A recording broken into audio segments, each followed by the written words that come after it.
एक बार की बात है, एक राजा अपनी प्रजा की परीक्षा लेने की सोचता है, जिसके लिए वो अपने राज्य के मुख्य रास्ते पर एक बड़ा सा पत्थर रख देता है। वो पत्थर के नीचे सोने की मोहरों की एक थैली रख देता है। पत्थर को रास्ते में रखने के बाद वो छुप के देखने लगता है कि कौन इस पत्थर को हटाता है। कुछ देर बाद कुछ लोग वहां पर आते हैं और रास्ते में उस बड़े पत्थर को देखकर अपना रास्ता बदल लेते हैं। फिर कुछ देर बाद राजा के दरबार के कुछ मंत्री ही उस रास्ते पर आते हैं और रास्ते में पड़े हुए पत्थर को देखकर बहुत गुस्सा करते हैं।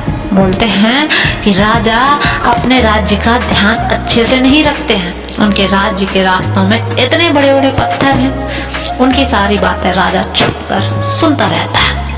वो मंत्री भी बिना पत्थर हटाए वहां से चले जाते हैं।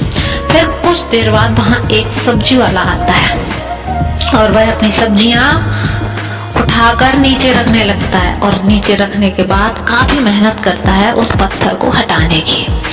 काफी मेहनत के बाद पत्थर जब हट जाता है तो उसके नीचे मोहरों की थैली मिलती है और साथ में एक चिट्ठी भी मिलती है, जिसमें लिखा होता है उस चिट्ठी में कि ये मोहरें पत्थर हटाने वाले के नाम राजा की तरफ से। वो सब्जी वाला बहुत खुश होता है। राजा ये सब देखकर सब्जी वाले से आकर मिलता है और उसे इस काम के लिए शाबाशी देता है तथा उस सब्जी वाले को अपने दरबार में एक खास पढ़कर नियुक्त भी कर देता है।